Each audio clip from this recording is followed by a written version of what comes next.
Fala galera, F11 falando, acabou agora há pouco, Sport 1, Inter 1, lá na Ilha do Retiro. Vamos conversar sobre esse jogo, né?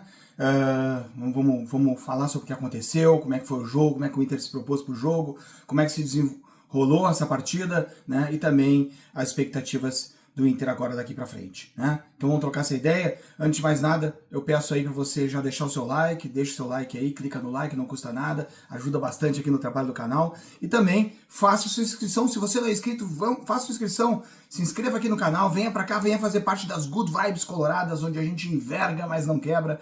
Venha pra cá. Se você já é inscrito, meu, muito obrigado. A gente continua aqui continuamos firmes e fortes, né? Também acione o sininho para receber as notificações e deixe seu comentário, né? Pra gente trocar aquela ideia sobre o nosso amado e estimado Colorado. Vamos lá? Vamos conversar sobre esse jogo. Acabou agora há pouco, 1-1, Inter e Sport na Ilha do Retiro. Então tá, antes de mais nada, então, solta a vinheta!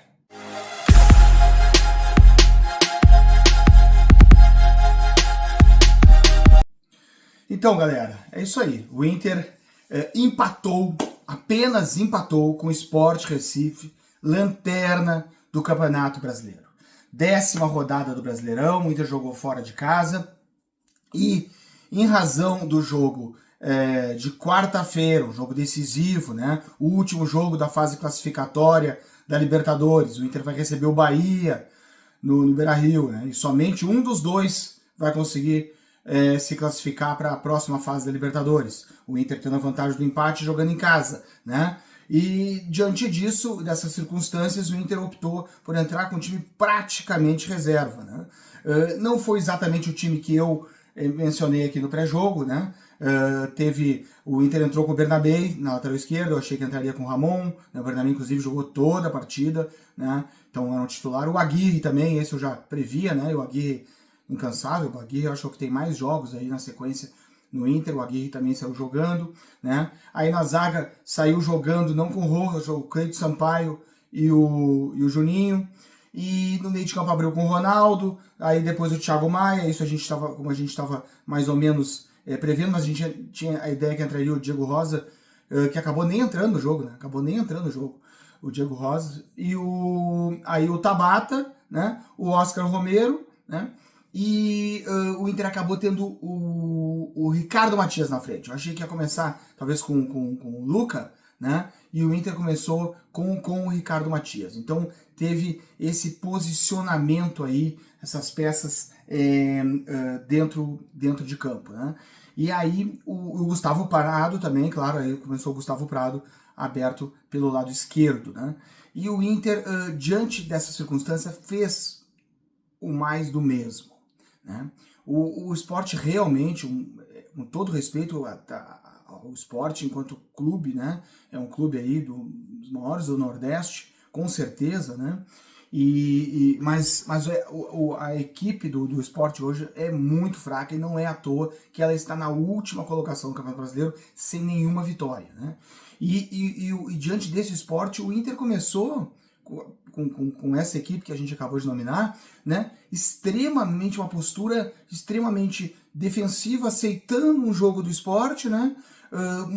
Troca de passes lentas, né? Um Inter que repetiu mais do mesmo porque acabou sofrendo nos primeiros minutos de jogo um gol, né? Uma falha do Antony, na verdade, mas o Sport já tinha tido oportunidade, né? E aí, numa falha do Antony, uma bola que veio da direita, que ia cruzar a área, o Antony sai nela para abafar, a bola, ele dá o rebote, no rebote contra o jogador do Sport, né, o Barleta, e ele acaba fazendo o gol, né?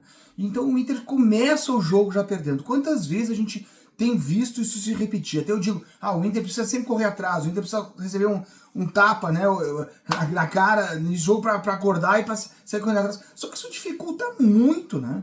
O Inter dificulta muito as próprias ações do Inter, né? É algo que realmente tem que ser corrigido, tem que ser falado, tem que ser melhor orientado, os jogadores têm que entrar mais ligados em campo, né? Porque não pode se repetir essa situação, porque isso prejudica demais. E ainda mais numa situação como o Inter estava, porque daí, claro, o Sport necessitando muito, muito da vitória, ia se posicionar mais defensivamente, o Inter, né, não estava com seus atletas principais, com muita dificuldade de criação, Mas aí, a partir do gol, o Inter acabou dominando o jogo pela qualidade até maior dos seus atletas, né? E também pelo um posicionamento mais defensivo do Sport, tentando especular alguma saída. E o Inter acabou tentando abrir o jogo, né?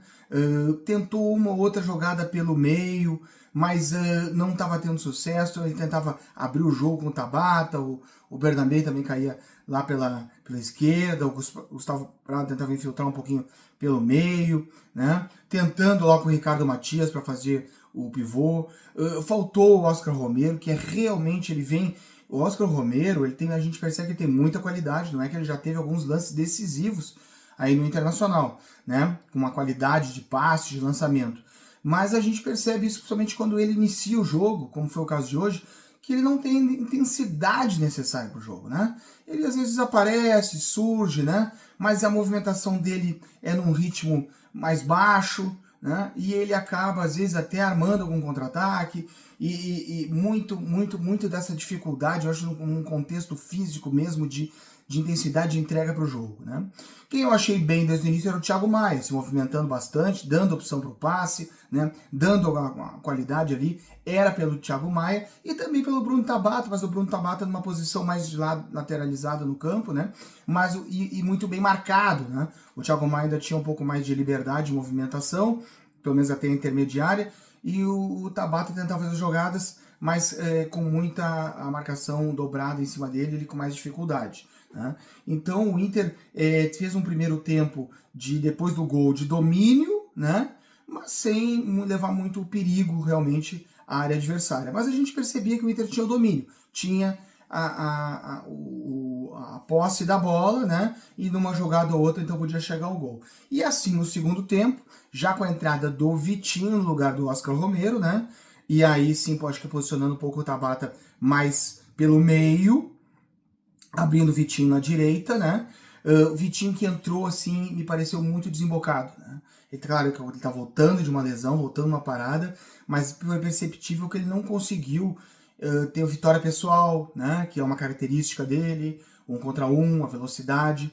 Não teve isso no Vitinho. O Vitinho não trouxe essas características dele e visivelmente pela falta do ritmo de jogo.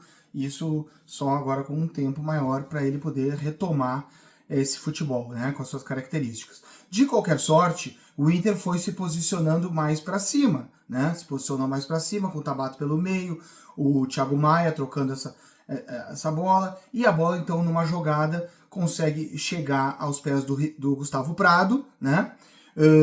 Que consegue então uma jogada característica até dele. Ele vem pela esquerda, vira para o meio e aí conseguiu bater com a bola com uma curvatura, né? Uma batida bonita na bola, aquela bola que vai fugindo, escapando do goleiro para cair lá dentro da rede, e foi assim o gol do Inter no início do segundo tempo, né? O que nos trouxe alguma expectativa, talvez até de uma virada do Inter pelo volume maior, né? E pela fragilidade do adversário. Mas aí o que se notou foi um Inter que começou com as suas peças a cansarem, né? O desgaste apareceu pro Internacional, mesmo com jogadores que talvez não viessem jogando com essa frequência. Anteriormente, no primeiro tempo, eu me passei aqui, é importante eu sinalizar que o Ricardo Matias, que foi um dos únicos titulares que entrou, o guri que estava com uma sequência, um centroavante, uma sequência positiva, boa, acabou numa jogada, ele retornou para fazer uma marcação e acabou tendo uma lesão muscular, e me pareceu, pela maneira que ele saiu de campo, que foi uma lesão um pouco mais grave, né? Então aí a expectativa é que ele volte com certeza pós o Mundial, aí faça uma recuperação, que é uma pena, uma lástima, não só pela ausência de jogadores da posição que nós estamos, né, nesse momento, mas pela sequência que ele vinha buscando, né, e nós temos um jogo decisivo aí contra o Bahia. Aí o Luca entrou, né, esforçado e tudo, mas tecnicamente com menos recursos, né, mais dificuldade na hora do choque, na disputa, né. Então, nós perdemos nesse sentido. Isso ainda no primeiro tempo.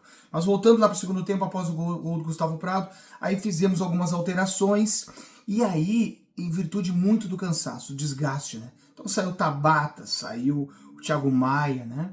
E aí o Inter realmente teve um decréscimo técnico. Porque aí nós botamos os guris. Aí nós tivemos que buscar pelo físico, né? Aí acabou entrando o Raikkonen depois também, entrou o Luiz Otávio, entrou o Iago Noal, né? Então o Inter teve nesses jogadores, que ainda não são jogadores com uma frequência de participação, jogadores jovens, né? O Inter começou a jogar com praticamente um terceiro time, vamos dizer assim, né? O já extenuado, zagueiro, o Cleison Sampaio extenuado, mas o Inter já nem substituição mais poderia fazer, né?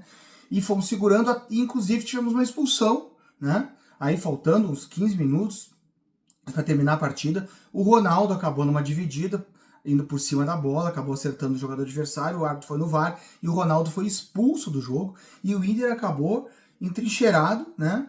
Tentando sair numa jogada ou outra, e o Sport, claro, mas aí também o Sport se debateu com a sua própria fragilidade técnica, né?